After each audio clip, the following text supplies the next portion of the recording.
Graça e paz, tudo bem com você? Água e sangue. Qual o significado e a importância disso para aqueles que seguem o Cristo?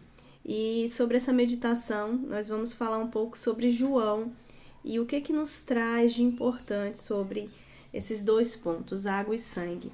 E para isso eu quero começar a falar um pouquinho sobre o capítulo 2 de João, em que vai nos contar a história do primeiro milagre de Jesus, onde em um casamento esse vinho acaba, o que seria uma grande vergonha para os noivos. Então são separadas 6 talhas de pedra, né? São talhas da purificação, e essas talhas contendo água para purificação é transformada em vinho. Bom, dito isso, se a gente for para o capítulo 3, a gente tem ali a conversa de Jesus com Nicodemos. E é uma conversa muito conhecida, icônica, em que Jesus fala com Nicodemos que é necessário que ele nasça de novo para que ele conheça o reino dos céus. Vamos pousar os nossos olhos sobre esse versículo que está em João 3,3, onde Jesus diz assim: em verdade te digo, que se alguém não nascer de novo, não pode ver o reino de Deus. E é interessante que Nicodemos é um escriba, é um homem, um fariseu muito inteligente, dotado de conhecimento da Torá. Mas naquela conversa ele quer entender exatamente como é esse nascer de novo, né? E é interessante que Jesus fala que aquele que não nascer de novo não vai conhecer o reino de Deus. E Jesus, no versículo 5, diz assim: em verdade te digo que quem não nascer da água e do Espírito não pode entrar no reino de Deus. E quando Cristo ele fala sobre isso, nascer da água e do Espírito, nos lembra muito e nos remete muito ao batismo, que é uma outra temática muito abordada logo em seguida, quando estamos falando sobre o batismo de João Batista, né, os batismos que o João realizava e posteriormente os batismos que Jesus realizava além do Jordão. Isso vai estar no versículo 22. E pensando nesse sentido, em batismo e em água, em nascer de novo, me lembra muito o momento em que nós, todo ser humano, nós estamos ali no ventre das mães, né, envolvidos por uma água que é o líquido amniótico, como crianças inocentes que não compreendem muito bem, mas que têm um profundo amor pelaquela água que nos cerca. Nós, quando aceitamos a Cristo e descemos as águas do batismo, somos como essa criança que nasce novamente, que sai das águas, assim como um bebê sai quando aquele líquido amniótico, aquela bolsa é rompida e ele vem então para a vida.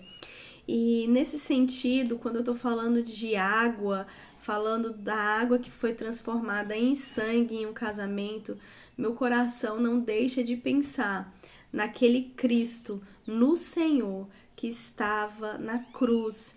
E então o soldado fere o seu lado para que dali ele tenha certeza que aquele homem tão afligido, ele está morto. E aí a gente vai para João 19, 34, que diz assim: mas um dos soldados lhe abriu o lado com a lança, e logo saiu sangue e água.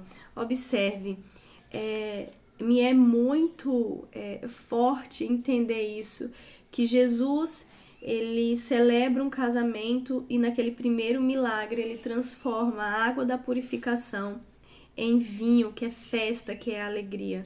Na Santa Ceia, o suco da uva representa o sangue de Cristo derramado na cruz.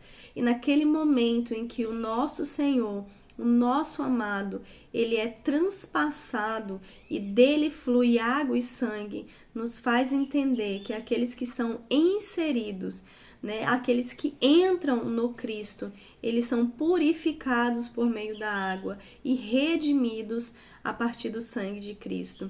E nesse casamento em que a água da purificação é convertida em vinho, Assim, o Senhor também me fez entender que Ele, como a pedra que os homens rejeitaram, aquele que foi transpassado, dele se fez água e vinho, água e sangue. O vinho, o sangue, né, está representando ali o vinho, o sangue. E nós temos no Cristo a remissão dos nossos pecados.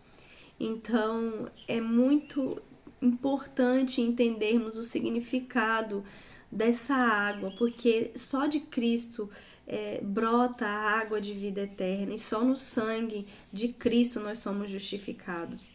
Vamos fazer uma rápida oração? Pai, muito obrigada pela vida de Cristo. Muito obrigada por ter enviado o teu santo filho, Pai, para que naquela cruz pudesse verter água e sangue, para que uma vez dizendo sim para Cristo, nós pudéssemos adentrar nele, sendo lavados e purificados pela água e remido pelo sangue dele. Muito obrigada, Pai, porque o teu filho foi morto, mas morto não ficou. Ele ressuscitou e está à tua destra como nosso advogado. Senhor Jesus, muito obrigada por tão grande amor e tão profunda obediência ao Pai, por amor a mim. Nós te aguardamos, Senhor, e esperamos para o casamento que nos é prometido. Volta, Senhor, porque a tua noiva, o teu povo te espera.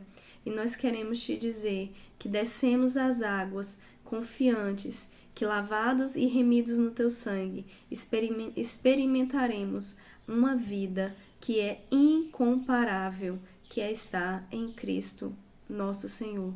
Muito obrigada, Pai, por tudo, que nós te agradecemos em nome de Jesus. Amém. Graça e paz. Tchauzinho.